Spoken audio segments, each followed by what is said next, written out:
السلام عليكم ورحمة الله وبركاته.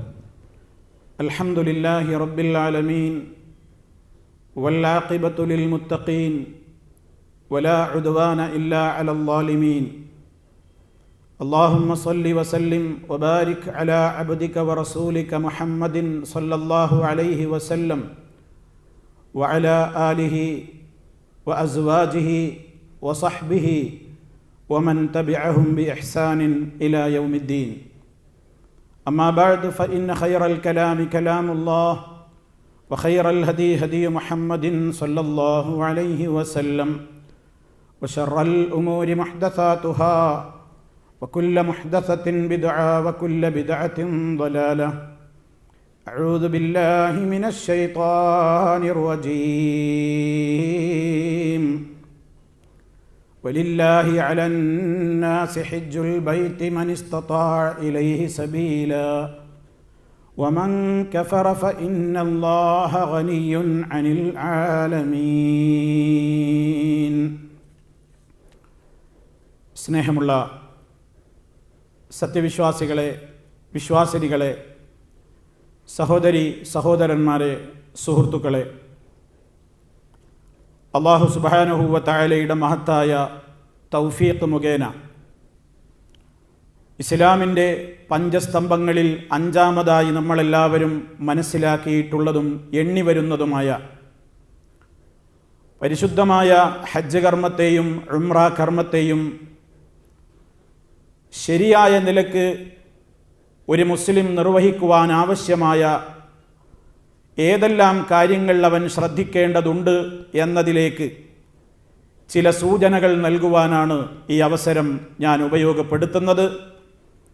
അല്ലാഹു സുബ്ഹാനഹു വ തആല ഇസ്ലാമിൻ്റെ പ്രമാണങ്ങളുടെ വെളിച്ചത്തിൽ കാര്യങ്ങളെ ഗ്രഹിക്കുവാനും അനുഷ്ഠിക്കുവാനും അതിൻ്റെ വക്താക്കളായി തന്നെ ജീവിച്ചു മരിക്കുവാനുമുള്ള തൗഫീഖ് നമുക്കെല്ലാവർക്കും നൽകി നമ്മെ ഓരോരുത്തരെയും അനുഗ്രഹിക്കുമാറാകട്ടെ. സഹോദരങ്ങളെ, അള്ളാഹുവിൻ്റെ വലിയ തൗഫീഖ് കിട്ടിയ ആളുകളാണ് നിങ്ങളെല്ലാവരും. പരിശുദ്ധമായ ഹജ്ജ് കർമ്മം നിർവഹിക്കുവാൻ സാധിക്കുക എന്നത് അള്ളാഹു അവൻ്റെ അടിമകൾക്ക് നൽകുന്ന ഏറ്റവും വലിയ ഒരു അനുഗ്രഹമാണ്. ആ അവസരം ലഭ്യമാകുവാൻ വേണ്ടി ധാരാളം കാലമായി പ്രാർത്ഥിച്ചുകൊണ്ടും അതിന് വേണ്ട രൂപത്തിലുള്ള കാര്യങ്ങൾ ഉണ്ടായിത്തീരാൻ വേണ്ടി അധ്വാനിച്ചുകൊണ്ടും പ്രയത്നിച്ചുകൊണ്ടുമൊക്കെ മുന്നോട്ട് പോയിരുന്ന നമ്മൾ അള്ളാഹുവിൻ്റെ തൗഫീഖ് മുഖേന വിശുദ്ധ ഭൂമിയിൽ എത്തിയിരിക്കുകയാണ്. വിശുദ്ധ ഭൂമിയിലേക്ക് പുറപ്പെട്ടുകൊണ്ടിരിക്കുകയാണ്. മഹനീയമായ ഈ കർമ്മത്തിന് അള്ളാഹു ഒരുക്കി വെച്ചിട്ടുള്ള പ്രതിഫലം വൽ ഹജ്ജുൽ മബ്റൂറു ലൈസ ലഹു ജസാഉൻ ഇല്ലൽ ജന്ന. യഥാർത്ഥത്തിൽ സ്വീകാര്യയോഗ്യമായ നിലക്ക് പാകപ്പിഴവുകളും അബദ്ധങ്ങളുമൊന്നും സംഭവിക്കാത്ത നിലക്ക് ഒരാൾ ഹജ്ജ് ചെയ്താൽ സ്വർഗമല്ലാതെ അതിന് പ്രതിഫലമില്ല എന്നാണ് റസൂലുള്ളാഹി സ്വല്ലല്ലാഹു അലൈഹി വസല്ലം പറഞ്ഞിട്ടുള്ളത്. അതുപോലെ തന്നെ മൻ ഹജ്ജൽ ബൈത ഫലം യർഫുസ് വലം യഫ്സുഖ് റജഅ കയൗമി വലദതുഹു ഉമ്മുഹു.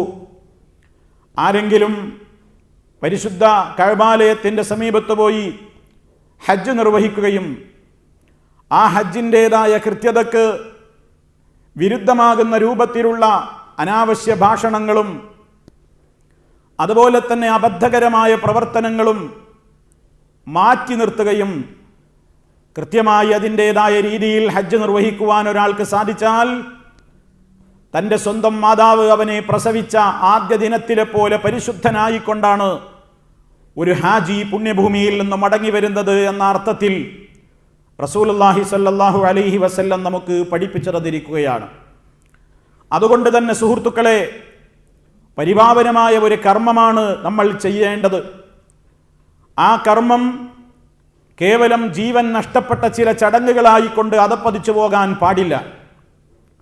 നന്നായി നിർവഹിച്ചാൽ മാത്രമേ അള്ളാഹുവിൻ്റെ അടുക്കൽ നമുക്ക് പുണ്യം നേടുവാൻ സാധിക്കുകയുള്ളൂ. സഹോദരങ്ങളെ, നമ്മൾ മനസ്സിലാക്കണം, ഹജ്ജ് നിർവഹിച്ചു വന്നിട്ടും ഹജ്ജിൻ്റേതായ രൂപത്തിലുള്ള കാര്യങ്ങളെ സംബന്ധിച്ച് ഗൗരവത്തോടുകൂടെ ചിന്തിക്കാത്ത ഒരുപാട് ഹാജിമാരെ നമുക്ക് കാണാൻ സാധിക്കും. അതവരുടേതായ ഹജ്ജ് യഥാർത്ഥമായ നിലക്ക് നിർവഹിക്കുവാൻ അവർക്ക് സാധിച്ചിട്ടില്ല എന്നതിൻ്റെ പ്രകടമായ തെളിവാണ്. അതുകൊണ്ട് തന്നെ സഹോദരന്മാരെ, ഹജ്ജിന് വേണ്ടി ഇറങ്ങി തിരിച്ചിട്ടുള്ള, ഹജ്ജിൻ്റെതായ കാര്യങ്ങൾക്ക് വേണ്ടി ഒരുങ്ങിക്കൊണ്ടിരിക്കുന്ന എൻ്റെ പ്രിയപ്പെട്ട ഹാജിമാരോട് എനിക്ക് പറയാനുള്ളത്, ജീവൻ നഷ്ടപ്പെട്ട നിലക്കല്ലാതെ വളരെ കൃത്യമായി അള്ളാഹു നമുക്ക് നൽകിയ അവസരത്തെ നമ്മൾ ഉപയോഗപ്പെടുത്തേണ്ടതുണ്ട്. സഹോദരങ്ങളെ, ഹജ്ജ് ഉംറ എങ്ങനെ നിർവഹിക്കണം എന്ന അനുഷ്ഠാന രീതികളെക്കുറിച്ചല്ല ഞാൻ നിങ്ങളോട് സംസാരിക്കാൻ ഉദ്ദേശിക്കുന്നത്. മറിച്ച് യഥാർത്ഥത്തിൽ ഒരു ഹജ്ജ്, ആ ഹജ്ജിലൂടെ എന്താണ് പ്രിയമുള്ളവരെ നമ്മൾ നേടിയെടുക്കേണ്ടത്? ആ ഹജ്ജ് നമുക്ക് നൽകുന്ന സന്ദേശം എന്താണ്? ഹജ്ജിൻ്റെതായ ഓരോ ചടങ്ങുകളിലൂടെയും നാം നിർവഹിച്ചു കൊണ്ടിരിക്കുന്ന കാര്യങ്ങൾ എന്താണ്? അത് നമ്മൾ ഗൗരവത്തോടെ അറിയണം. ഏതെങ്കിലും നിലക്ക് കേട്ടുകേൾവിയുടെ അടിസ്ഥാനത്തിലോ അതല്ലെങ്കിൽ ആരെങ്കിലും ചെയ്ത് കണ്ടുകൊണ്ടിരിക്കുന്നത് ചെയ്യുന്നത് ഞാനും അനുഷ്ഠിക്കട്ടെ എന്ന നിലക്കോ അല്ല നാം ഹജ്ജ് നിർവഹിക്കേണ്ടത്. മറിച്ച് ഹജ്ജിൻ്റെ ആത്മാവ് എന്താണെന്നറിയണം, ഹജ്ജിൻ്റെ സന്ദേശം എന്താണെന്നറിയണം. ആ ഹജ്ജിലൂടെ നാം നിർവഹിച്ചു കൊണ്ടിരിക്കുന്ന നമ്മുടെ ഇബാദത്തുകളിലൂടെ നമ്മൾ നേടിയെടുക്കേണ്ടുന്ന മഹനീയമായ ആദർശത്തിൻ്റെ സന്ദേശത്തിൻ്റെ വക്താക്കളായി നമ്മൾ മാറേണ്ടതുണ്ട്. സഹോദരങ്ങളെ, ഏതൊരു ഇബാദത്തും പോലെ ഹജ്ജും പരിപൂർണമായും അള്ളാഹുവിന് വേണ്ടി ഒരടിമ നിർവഹിക്കേണ്ടുന്ന, ഇഖ്ലാസോടുകൂടെ നിർവഹിക്കേണ്ടുന്ന ഒരു കർമ്മമാണ്. അത് പേര് കിട്ടാനല്ല, ഹാജി എന്ന പേര് കിട്ടാനല്ല, ഒരു ടൂറ് പോകുന്നതല്ല, അതല്ലെങ്കിൽ എൻ്റെ കുടുംബത്തിലും ബന്ധപ്പെട്ടവരിലുമൊക്കെയുള്ള ധാരാളക്കണക്കിന് ആളുകൾ ഇതിനകം ഹജ്ജ് ചെയ്തല്ലോ, ഇനി ഞാനായിട്ടങ്ങനെ ഹജ്ജ് ചെയ്യാതിരിക്കും എന്ന പേര് തീർക്കാൻ വേണ്ടിയും ആയിരിക്കരുത്. മറിച്ച് വളരെ ഇഖ്ലാസോടുകൂടി ആത്മാർത്ഥമായി കൊണ്ട് നമ്മൾ ഹജ്ജ് ചെയ്തുകൊണ്ടിരിക്കുമ്പോൾ ആ ഹജ്ജിലൂടെ നമുക്ക് കിട്ടേണ്ടുന്ന ചില പാഠങ്ങളുണ്ട്, ആ ഹജ്ജ് നമുക്ക് നൽകുന്ന ചില സന്ദേശങ്ങളുണ്ട്. അത് നമ്മുടെ നിത്യജീവിതത്തിൽ നമ്മൾ ധാരാളം തവണ പല ഘട്ടങ്ങളിലായി പ്രഖ്യാപിച്ചു കൊണ്ടിരിക്കുന്ന നമ്മുടെ ഷഹാദത്ത് കലിമകളാണ്. അഷ്ഹദു അൻ ലാ ഇലാഹ ഇല്ലല്ലാഹ് വ അഷ്ഹദു അന്ന മുഹമ്മദർ റസൂലുള്ളാഹ്. ആരാധനയ്ക്ക് അർഹനായിക്കൊണ്ട് അല്ലാഹയല്ലാതെ മറ്റാരുമില്ലെന്ന് ഞാൻ സാക്ഷ്യം വഹിക്കുന്നു. അതുപോലെ തന്നെ മുഹമ്മദുൻ സല്ലല്ലാഹു അലൈഹി വസല്ലമ അള്ളാഹുവിൻ്റെ റസൂലാണെന്നും ഞാൻ സാക്ഷ്യം വഹിക്കുന്നു. ഈ ഷഹാദത്ത് കലിമയുടെ ആദ്യ ഭാഗത്തിൽ അള്ളാഹു നമ്മെ ഉണർത്തുന്നത് തൗഹീദിന്റെ പ്രഖ്യാപനമാണെങ്കിൽ, അതിൻ്റെ രണ്ടാമത്തെ ഭാഗത്തിലൂടെ അള്ളാഹു അതിലൂടെ നമുക്ക് പഠിപ്പിച്ചു തരുന്നത് നബി സല്ലല്ലാഹു അലൈഹി വസല്ലം പഠിപ്പിച്ചു തന്ന കാര്യങ്ങളെ നമ്മുടെ ജീവിതത്തിൽ കൃത്യമായി പിൻപറ്റാനും അതിനെ ചോദ്യം ചെയ്യാതെ അംഗീകരിക്കാനും ഞാൻ തയ്യാറാണെന്ന കൃത്യമായ പ്രഖ്യാപനമാണ് ഷഹാദത്ത് കലിമയുടെ രണ്ടാമത്തെ ഭാഗത്തിലൂടെ നമ്മൾ കാണുന്നത്. സഹോദരന്മാരെ, ഹജ്ജിനെ സംബന്ധിച്ച് വികലമായി പഠിപ്പിച്ചു കൊണ്ടിരിക്കുന്ന പല ആളുകളുമുണ്ട്. എന്തിനാണ് ഹജ്ജിന് പോകുന്നത്, എന്താണ് ഹജ്ജും ഉംറയും എന്ന് ജനങ്ങൾക്ക് സന്ദേശം നൽകുമ്പോൾ നമ്മുടെ നാട്ടിലൊക്കെയുള്ള പല ആളുകളും ഇവിടെയുള്ള മരണപ്പെട്ടു പോയ മഹാത്മാക്കളുടേതെന്ന് പറയപ്പെടുന്ന മഖ്ബറകളിൽ സമീപിച്ച് അവിടെ കെട്ടി ഉയർത്തപ്പെട്ട ഖബറുകളുടെ സമീപത്ത് പോയി അത്തരത്തിലുള്ള ദർഗകളിലും മഖാമുകളിലുമൊക്കെ പോയി ആ ജാറങ്ങളെയും ഖബറുകളെയും മുത്തുകയും ചുംബിക്കുകയും അതിന്മേൽ പട്ടുമൂടുകയും അതുപോലെ തന്നെ അതിൻ്റെ ചുറ്റും തവാഫ് നടത്തുകയും അവിടെ പ്രത്യേകമായ പുണ്യം ഉദ്ദേശിച്ചുകൊണ്ട് തന്നെ ചുംബിക്കുകയും തടവുകയും വിളക്ക് കൊളുത്തുകയും അവിടേക്ക് നേർച്ച വഴിപാടുകൾ അർപ്പിക്കുകയും അതുപോലെയുള്ള പല കാര്യങ്ങളും ഇന്ന് മഹാത്മാക്കളുടെ മഖ്ബറകളുടെ സമീപത്ത് വെച്ചുകൊണ്ട് സിയാറത്ത് എന്ന പേരിൽ സമൂഹം നടത്തിക്കൊണ്ടിരിക്കുന്നുണ്ട്. അതിന് ആണ്ടുനേർച്ച എന്നും ഉറൂസ് എന്നുമൊക്കെ അവർ പേരും പറയാറുണ്ട്. ഞാനിത് ഈ വിഷയത്തിൻ്റെ ആമുഖത്തിൽ തന്നെ സൂചിപ്പിക്കുന്നത് എൻ്റെ പ്രിയപ്പെട്ട ഹാജിമാര് മനസ്സിലാക്കണം, ഹജ്ജ് എന്ന് പറഞ്ഞാൽ അതൊരു അന്താരാഷ്ട്ര ഉറൂസാണെന്ന് പറയുന്ന ആളുകളുണ്ട്. അതുപോലെ തന്നെ ഹജ്ജ് എന്ന് പറഞ്ഞാൽ അതൊരു അന്താരാഷ്ട്ര ആണ്ടുനേർച്ചയാണെന്ന് പരിചയപ്പെടുത്തുന്ന ആളുകളുമുണ്ട്. ഓ സഹോദരന്മാരെ, ഇസ്ലാമിലെ ഹജ്ജ് എന്ന് പറയുന്നത് സമ്പൂർണമായും ഒരു മനുഷ്യൻ തൗഹീദ് അംഗീകരിക്കുന്ന, ശിർക്കിൽ നിന്ന് പരിപൂർണമായി തൻ്റെ വിശ്വാസത്തെ ശുദ്ധീകരിക്കുന്ന ചടങ്ങുകളും കർമ്മങ്ങളുമല്ലാതെ ഹജ്ജിൽ നമുക്ക് യാതൊന്നും കാണാൻ സാധ്യമല്ല. അത്രക്കും മനുഷ്യന് സ്വർഗം നേടിത്തരുന്ന, അവന്റെ പാപക്കറകളെ മുഴുവനും കളഞ്ഞ് അവനെ ശുദ്ധീകരിച്ച് ഏറ്റവും നല്ല വ്യക്തിയാക്കി മാറ്റിക്കളയുന്ന പരിപാവനമായ ആ കർമ്മത്തെ ഈ രൂപത്തിലുള്ള തെറ്റായ കാര്യങ്ങളിലേക്ക് ദുർവ്യാഖ്യാനിച്ചു കൊണ്ടുപോകുന്ന ദുശക്തികളെ നമ്മൾ വളരെ ജാഗ്രതയോടെ കാണേണ്ടതുണ്ട്. അതുകൊണ്ടാണ് ആമുഖമായി തന്നെ അത് സൂചിപ്പിക്കുന്നത്. അതുകൊണ്ട് തന്നെ ഹജ്ജിന് കൊണ്ടുപോകുന്ന സഹോദരീ സഹോദരന്മാരെ കൊണ്ട് രാജ്യത്തുള്ള ദർഗകളും മക്കാമുകളും ജാറങ്ങളുമൊക്കെ ഊരിതണ്ടിച്ച് അവിടെയൊക്കെ പോയി അവരോട് കുരുത്തവും പൊരുത്തവും ബർക്കത്തുമൊക്കെ തേടിയിട്ട് അവരിൽ നിന്ന് ആഗ്രഹ സഫലീകരണത്തിന് വേണ്ടി അവരോട് തേടുകയും യാത്രയുടേതായ സുരക്ഷിതത്വത്തിന് വേണ്ടി അത്തരം കേന്ദ്രങ്ങളിലേക്ക് നേർച്ച വഴിപാടുകൾ അർപ്പിക്കുകയും അങ്ങനെ രാജ്യത്തുള്ള മക്ബറകളൊക്കെ സിയാറത്ത് ചെയ്തുകൊണ്ട് ഹജ്ജിന് പുറപ്പെടുന്ന ഖേദകരമായ കാഴ്ച നമുക്ക് പലയിടത്തും കാണാൻ സാധിക്കും. അതുകൊണ്ട് തന്നെ ആമുഖമായി സൂചിപ്പിക്കുകയാണ്, ഹജ്ജ് ഒരു മനുഷ്യൻ തൻ്റെ നാഥന് വേണ്ടി മാത്രം ചെയ്യാനുള്ള ഇബാദത്താണ്.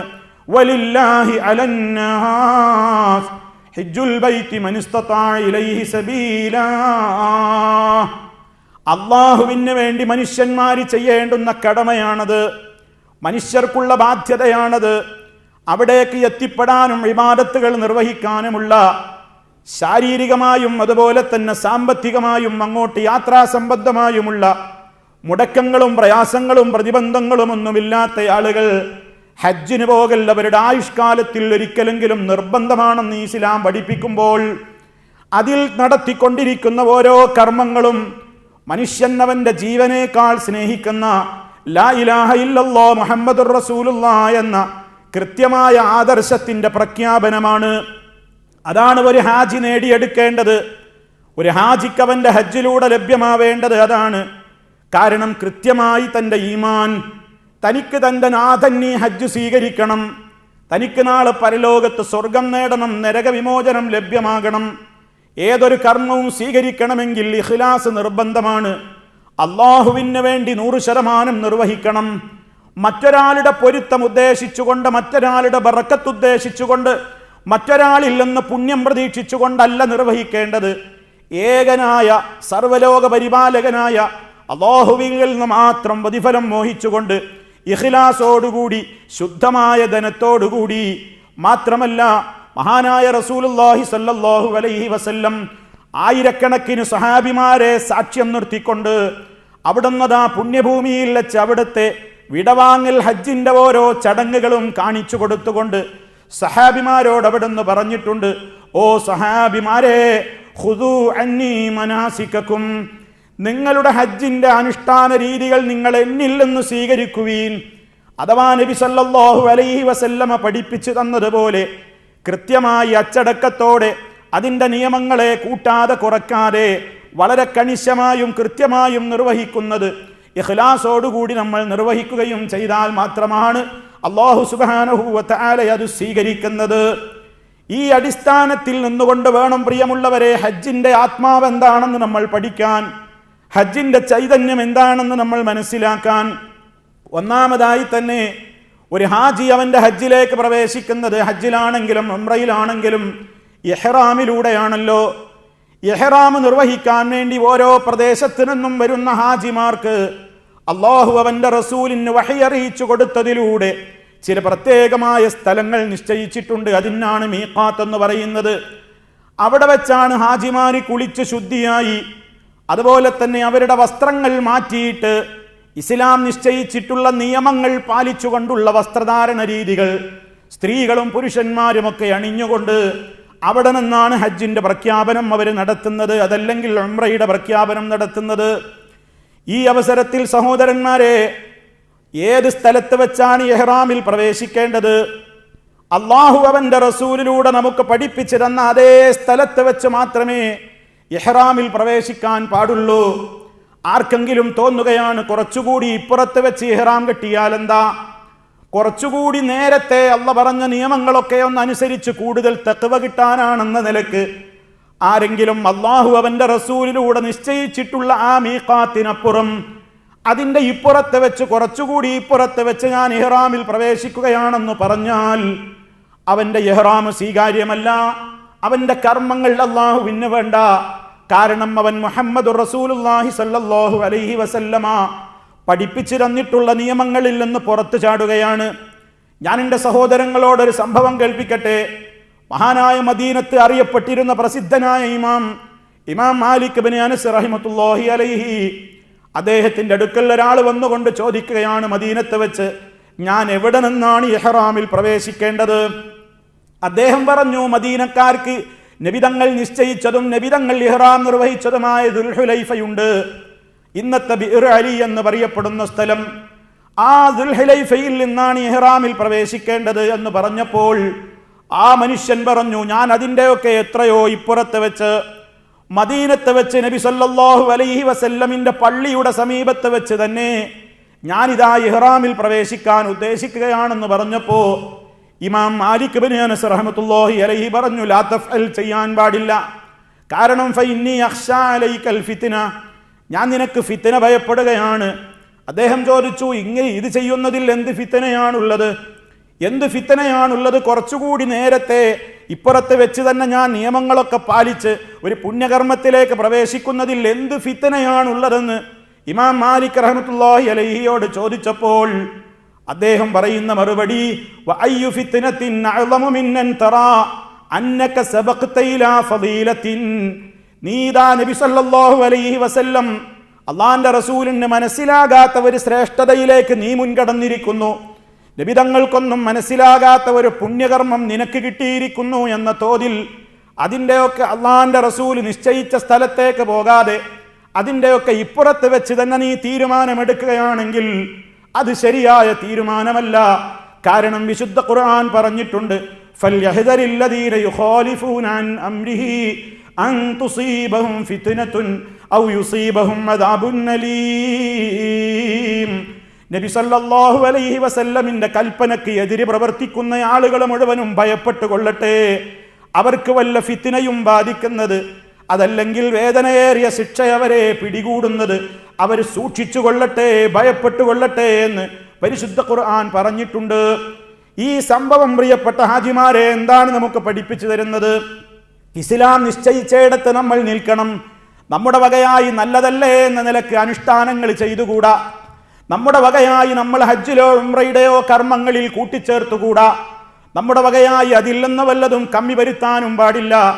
ഉള്ളതുപോലെ തന്നെ നമ്മൾ നിർവഹിക്കേണ്ടതുണ്ട്.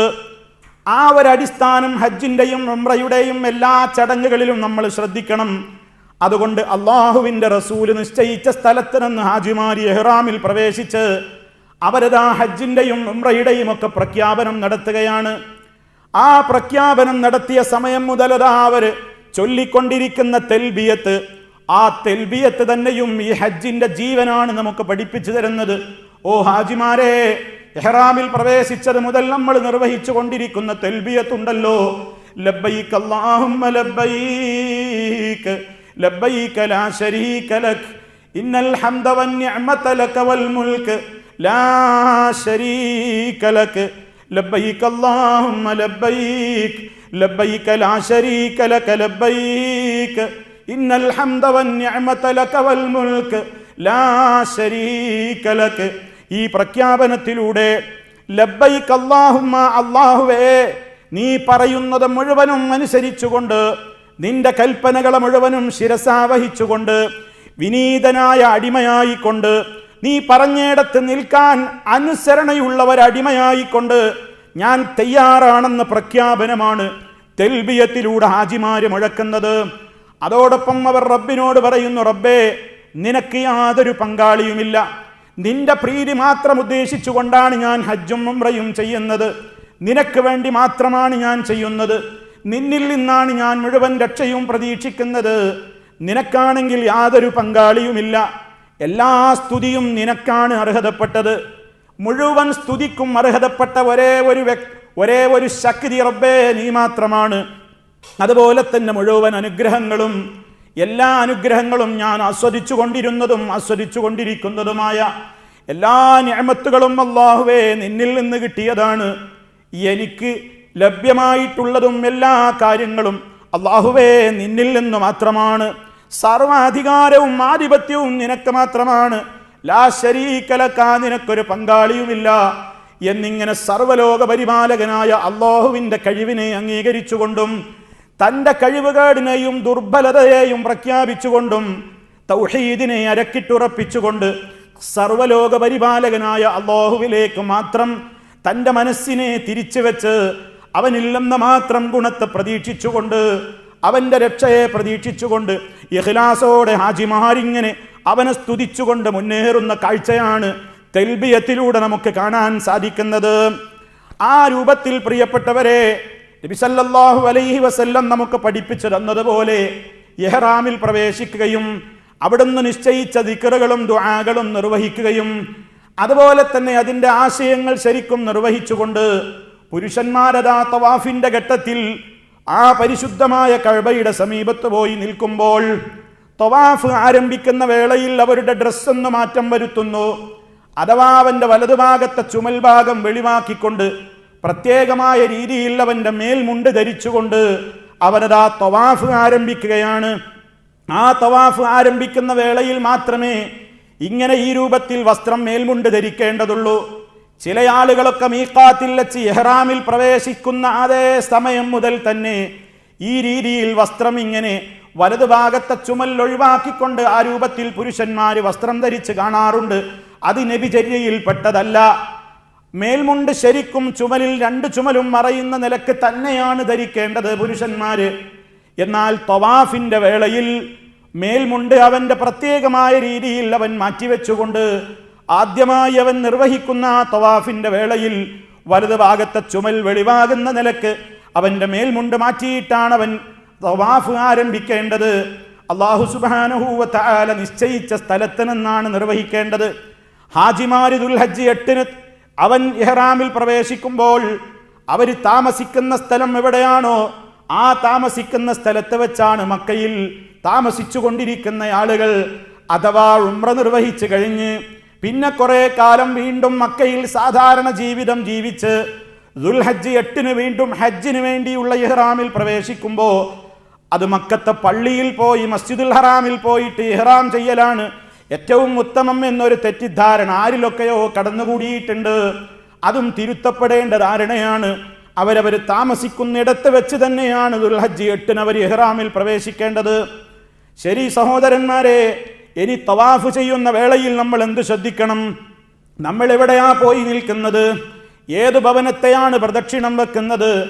ഇന്ന അവ്വല ബൈത്തിൻ വുദിഅ ലിന്നാസ് ലല്ലദീ ബിബക്കത മുബാറകം വഹുദൽ ലിൽ ആലമീൻ ഫീഹി ആയാതും ബയ്യിനാതും മഖാമു ഇബ്രാഹീം എന്നൊക്കെ പരിശുദ്ധ ഖുർആൻ വിശേഷിപ്പിച്ചിട്ടുള്ള അല്ലാഹുവിനെ മാത്രം ആരാധിക്കുവാൻ വേണ്ടി അനുഗ്രഹീതമായ ബക്ക പ്രദേശത്ത് സ്ഥാപിതമായിട്ടുള്ള ഒന്നാമത്തെ ഭവനം, സർവലോകർക്കും സന്മാർഗത്തിന്റെ കേന്ദ്രവും കേദാരവുമായി കൊണ്ട് നിർമ്മിക്കപ്പെട്ടിട്ടുള്ള ആ പ്രത്യേകമായ ഭവനം, ആ ഭവനത്തെയാണ് തനിക്ക് തവാഫ് ചെയ്യേണ്ടത്. അവിടെ തവാഫിന് പോയി നിൽക്കുമ്പോൾ തന്നെ ഹാജിമാരുടെ മനസ്സിലതാ ധാരാളക്കണക്കിന് ഓർമ്മകൾ ഇങ്ങനെ കടന്നു വരികയാണ്. അവൻ ആദ്യം മനസ്സിലാക്കണം, ഈ ഭൂമിയിൽ ഈ കെട്ടിടത്തിന്റെ ചുറ്റും മാത്രമേ ഞാൻ തവാഫ് ചെയ്യുന്നുള്ളൂ. ലോകത്ത് എത്ര തന്നെ ആരുടെ ഭവനങ്ങളുണ്ടെങ്കിലും എത്ര വലിയവന്മാരുടെ ഭവനങ്ങളാണെങ്കിലും അവർ ജീവിച്ച് താമസിക്കുന്ന സ്ഥലമാണെങ്കിലും മരണപ്പെട്ടയിടത്താണെങ്കിലും ഒരു സ്ഥലത്തും മുസ്ലിമിന് തവാഫ് ചെയ്യാൻ പാടുള്ളതല്ല. ലോകത്ത് മുസ്ലിമീങ്ങൾക്ക് ഒരു കെട്ടിടം തവാഫ് ചെയ്യാൻ അനുവാദമുള്ള ഒരേ ഒരു കെട്ടിടം അത് പരിശുദ്ധ കഅബാലയത്തിന്റെ ചുറ്റുഭാഗം മാത്രമാണ്. അതുകൊണ്ട് തന്നെ മുസ്ലിമീങ്ങൾക്ക് തവാഫ് ലോകത്ത് ഒന്നേയുള്ളൂ, അത് പരിശുദ്ധ കഅബാലയം മാത്രം തവാഫ് ചെയ്യുക എന്നതാണ് ഇസ്ലാമിന്റെ നിയമം. അതല്ലാത്ത ഒരു ഭവനത്തെയും തവാഫ് ചെയ്യൽ നമ്മുടെ പല നാടുകളിലും പല ദർഗകളും മഖാമുകളും ജാറങ്ങളുമൊക്കെ പ്രദക്ഷിണം വെക്കുന്ന വലം വെക്കുന്ന ചുറ്റി നടക്കുന്ന പല രൂപത്തിലുള്ള കാഴ്ചകളും കാണാറുണ്ട്. അതെല്ലാം ശിർക്കൻ പ്രവർത്തനങ്ങളാണ്. അതേ അവസരത്തിൽ ഒരു മുസൽമാൻ തൻ്റെ റബ്ബിന് വേണ്ടി അവൻ നിശ്ചയിച്ച സ്ഥലത്ത് പരിശുദ്ധ കഅബാലയത്തിന്റെ ചുറ്റുഭാഗത്തും അവൻ നിശ്ചയിച്ച ഹജറുൽ അസ്വദ് എന്ന് പറയുന്ന ആ പ്രത്യേകമായ ശിലയുള്ള മൂലയിൽ നിന്ന് അവനതാ റബ്ബിന്റെ നാമം ഉച്ചരിച്ചുകൊണ്ട് അവൻ തവാഫ് ആരംഭിക്കുന്നു. അവിടെ എത്തുമ്പോൾ ഒരു ചുറ്റുപൂർത്തിയാകുന്നു. അങ്ങനെ 7 തവണ അവനതാ തൗഹീദിന്റെ പ്രഖ്യാപനമാണ്. ഏകനായ നാഥനാണ്, ആ ഏകനായ നാഥന്റെ ഭവനമാണ്. ആ ഭവനത്തിന്റെ ചുറ്റും അവനിങ്ങനെ കറങ്ങിക്കൊണ്ടിരിക്കുകയാണ്. ആ സമയത്തതാ അവന്റെ മനസ്സിൽ താനും തൻ്റെ റബ്ബും മാത്രം. തൻ്റെ റബ്ബ് എല്ലാം കേട്ടുകൊണ്ടിരിക്കുന്നു, എല്ലാം കണ്ടുകൊണ്ടിരിക്കുന്നു. അവന് ഏറ്റവും ഇഷ്ടപ്പെട്ട അവന്റെ ഭവനത്തിന്റെ ചുറ്റുമാണ് ഞാനുള്ളത്. അവിടെ അതാ അവന്റെ മനസ്സിൽ മറ്റൊരു ചിന്തകളും കടന്നു വരുന്നില്ല. അവൻ സർവലോക രക്ഷിതാവിലേക്ക് അവന്റെ മനസ്സിനെ ഇങ്ങനെ തിരിച്ചുകൊണ്ടിരിക്കുകയാണ്. തൗഹീദ് പ്രഖ്യാപിക്കപ്പെട്ട ആ മണിമന്ദിരം, അനേകായിരം അമ്പിയാക്കൾ തവാഫ് ചെയ്തിട്ടുള്ള ആ പ്രത്യേകമായ മണിമന്ദിരം, ഒരുപാട് മഹത്തുക്കൾ വന്നു ചേർന്നിട്ടുള്ള ആ പ്രത്യേകമായ കഅബാലയം എന്ന് പറയുന്ന മന്ദിരം, ലാ ഇലാഹ ഇല്ലല്ലാഹ് എന്ന ആദർശത്തിന് വേണ്ടി അത് പ്രഖ്യാപിച്ചതിന്റെ പേരിൽ മഹാനായ മുഹമ്മദുർ റസൂലുള്ളാഹി സ്വല്ലല്ലാഹു അലൈഹി വസല്ലമിനെ ശത്രുക്കൾ മർദ്ദിക്കാനും പീഡിപ്പിക്കാനും ഒരുങ്ങിയ ഓർമ്മ വരെ ആ വിശുദ്ധ കഅബാലയത്തിന്റെ സമീപത്തെത്തുമ്പോൾ മുഅ്മിനീങ്ങൾക്ക്, മുസ്ലിമീങ്ങൾക്ക് ഓർമ്മ വരികയാണ്. അവിടെയും സഹോദരന്മാരെ, ആ കഅബ തവാഫ് ചെയ്തുകൊണ്ടിരിക്കുമ്പോൾ എന്താണ് നമ്മൾ ചൊല്ലേണ്ടത്? പ്രത്യേകിച്ച് ദിക്റുകളും ദുആകളുമൊന്നും തവാഫിന്റെ വേളയിൽ ഇസ്ലാം പഠിപ്പിച്ചിട്ടില്ല. അവിടെ പരിശുദ്ധ കഅബാലയത്തിന്റെ 4 മൂലകളിൽ ഹജറുൽ അസ്വദുള്ള മൂല ഒന്നാമത്തെ മൂലയായി എണ്ണിയാൽ അവിടെ നിന്ന് 2, 3, 4 നാലാമത്തെ മൂലയാണ് റുക്നുൽ യമാനി.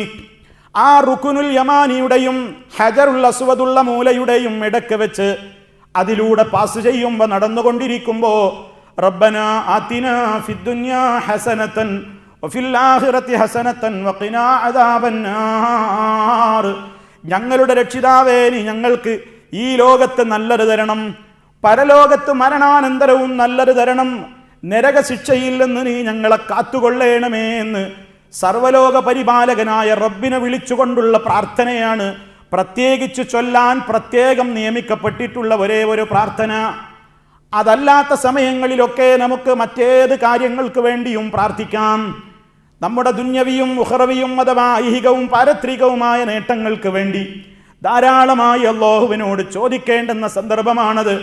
പക്ഷേ അവിടെ വെച്ച് പോലും അല്ലാഹുവല്ലാത്തവരോട് പ്രാർത്ഥിക്കുന്ന, അല്ലാഹുവല്ലാത്തവരുടെ ഹക്കും ജാഹും ബർക്കത്തും കൊണ്ട് ദുആയിരക്കുന്ന പാമര ജനങ്ങളെ നമുക്ക് കാണുവാൻ സാധിക്കും. കാരണം അത്തരത്തിലുള്ള അന്ധവിശ്വാസങ്ങൾ അവരുടെ മനസ്സുകളിൽ ഹജ്ജ് ക്ലാസുകൾ എന്ന പേരിൽ പലരും കുത്തിവെച്ച് കൊടുത്തിട്ടുമുണ്ട്. സഹോദരന്മാരെ, സാന്ദർഭികമായി ഓർമ്മപ്പെടുത്തട്ടെ, പരിശുദ്ധ കഅബാലയത്തിന്റെ ഹിജ്റി ഇസ്മായിൽ എന്ന് പറയുന്ന ആ പ്രത്യേകമായ രൂപത്തിലുള്ള ആ സ്ഥലത്ത്, അതിൻ്റെ ആ ഭാഗത്ത് 70ഓളം നബിമാരുടെ ഖബറുകൾ ഉണ്ടെന്ന കളവ് ഈ സമൂഹത്തിന്റെ മുമ്പിൽ ചില പുരോഹിതന്മാർ പ്രചരിപ്പിച്ചിട്ടുണ്ട്. ഇബ്രാഹിം അലൈഹിസ്സലാം, ഇസ്മായിൽ അലൈഹിസ്സലാം, ഹാജറ റളിയല്ലാഹു അൻഹാ തോലെയുള്ള പ്രഗത്ഭമതികളായ ആളുകളുടേതടക്കം 70ഓളം ആളുകളുടെ ഖബറുകൾ ആ ഹിജ്റിൽ അടക്കം ചെയ്യപ്പെട്ടിട്ടുണ്ട് എന്ന് കളവ് ഈ സമൂഹത്തോട് പ്രമാണങ്ങളുടെ പിൻബലമില്ലാതെ പലരും പഠിപ്പിച്ചു കൊടുത്തിട്ടുണ്ട്.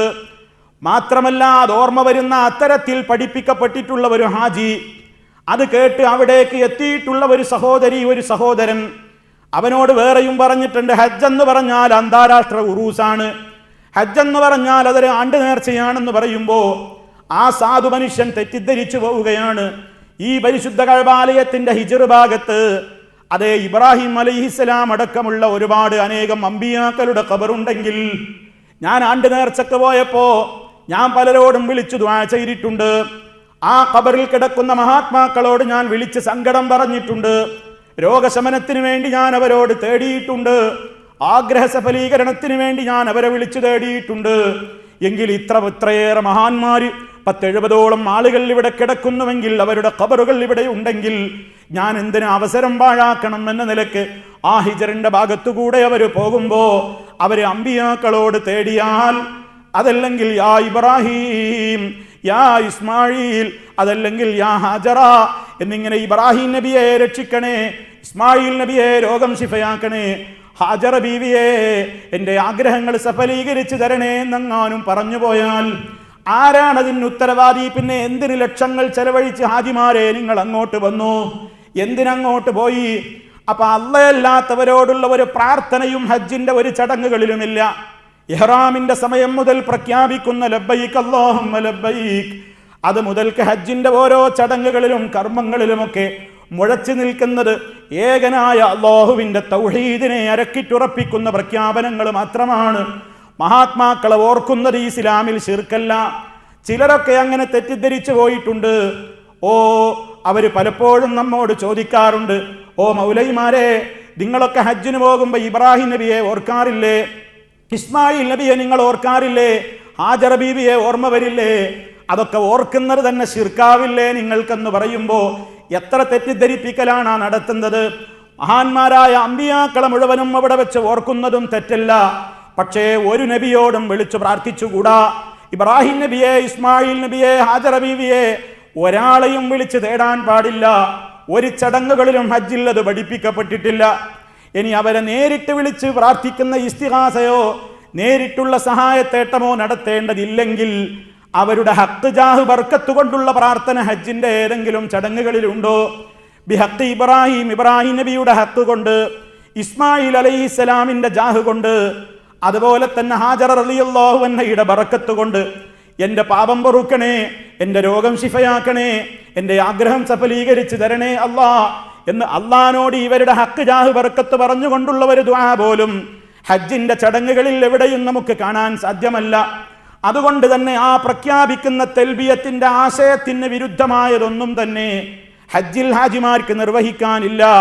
അതുകൊണ്ട് തവാഫ് നടക്കുന്ന ഏക സ്ഥലമായ ആ പ്രദേശത്ത് വെച്ചും സർവലോക പരിപാലകനായ അല്ലാഹുവിനോട് മനസ്സറിഞ്ഞുകൊണ്ട് ഹാജിമാരെ, നമ്മൾ നമ്മുടെ ദുന്യാവിൻ്റെയും ആഖിറത്തിൻ്റെയും കാര്യങ്ങൾ ഇഹപര നേട്ടങ്ങൾക്ക് വേണ്ടി, സ്വന്തത്തിന് വേണ്ടി, സ്വന്തം മാതാപിതാക്കൾക്ക് വേണ്ടി, അയൽക്കാർക്ക് വേണ്ടി, ബന്ധുമിത്രാദികൾക്ക് വേണ്ടി, മുസ്ലിം സമൂഹത്തിന് വേണ്ടി, രാജ്യത്തിൻ്റെ സമാധാനത്തിന് വേണ്ടിയൊക്കെ പ്രാർത്ഥിക്കുകയാണ്.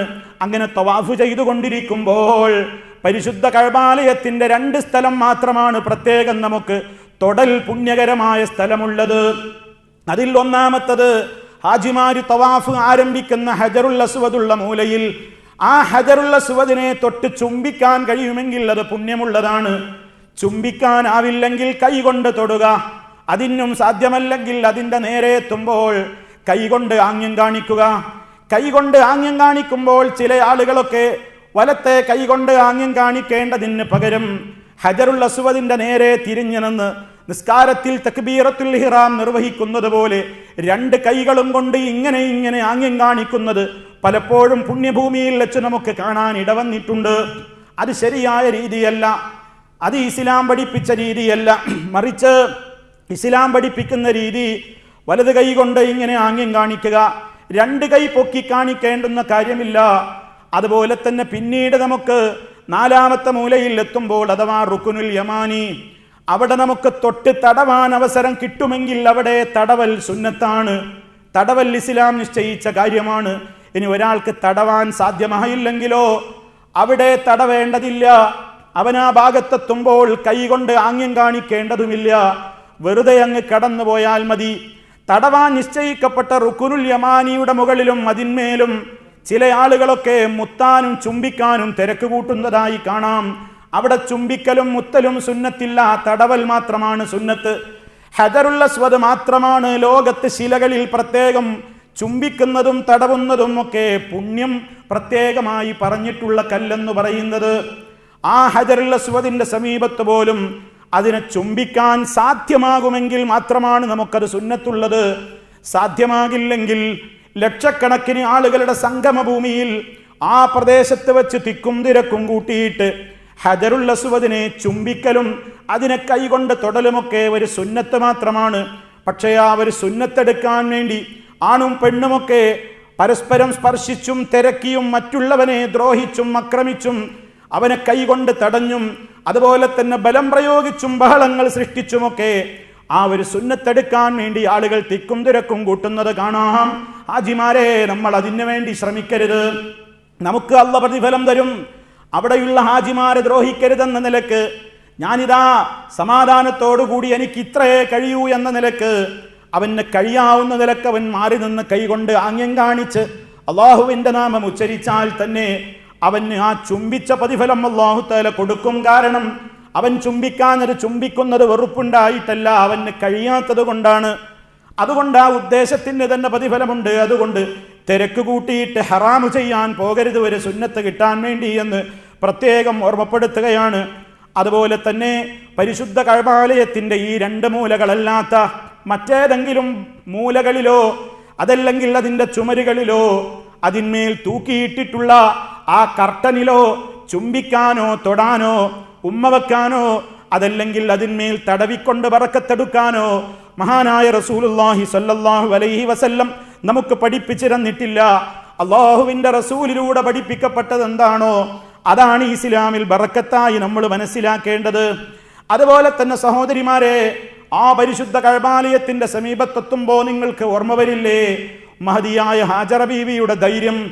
ആ കഅബാലയം അവിടെ നിർമ്മിക്കപ്പെടുന്ന കാലഘട്ടത്തിന്റെ മുമ്പ് ജനവാസമില്ലാത്ത കേവലം ഊഷരഭൂമിയായി കിടന്നിരുന്ന ആരാരുമില്ലാതെ ആൾപ്പാർപ്പില്ലാത്ത ആ പ്രദേശത്തല്ലേ മഹാനായ ഇബ്രാഹിം നബി അലൈഹിസ്സലാത്തു വസ്സലാം ഭാര്യയായ ഹാജറ ബീവിയെയും കൈക്കുഞ്ഞായ ഇസ്മായിൽ അലൈഹിസ്സലാമിനെയും കൊണ്ടുവന്ന് പാർപ്പിച്ചത്?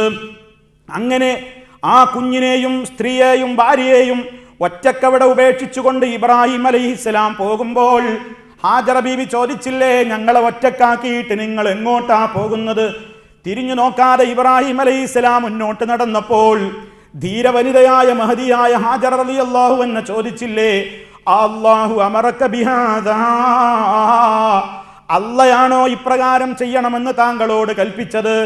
അതെ എന്ന ഭാവത്തിൽ ഇബ്രാഹിം അലൈഹിസ്സലാം അനുകൂല മറുപടി നൽകിയപ്പോൾ ഹാജറ റളിയല്ലാഹു തആല അൻഹ പറഞ്ഞില്ലേ, ഇതെന്നെങ്കിൽ എനിക്ക് പേടിയില്ല, ഞങ്ങൾക്ക് ഭയമില്ല.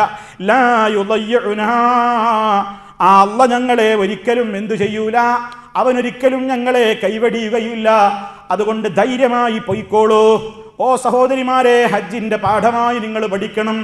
അള്ളാഹുവിൽ തവക്കുലാക്കുന്ന പുരുഷനാണെങ്കിലും സ്ത്രീയാണെങ്കിലും അവർക്ക് രക്ഷകനായിട്ട് അള്ളയുണ്ട്.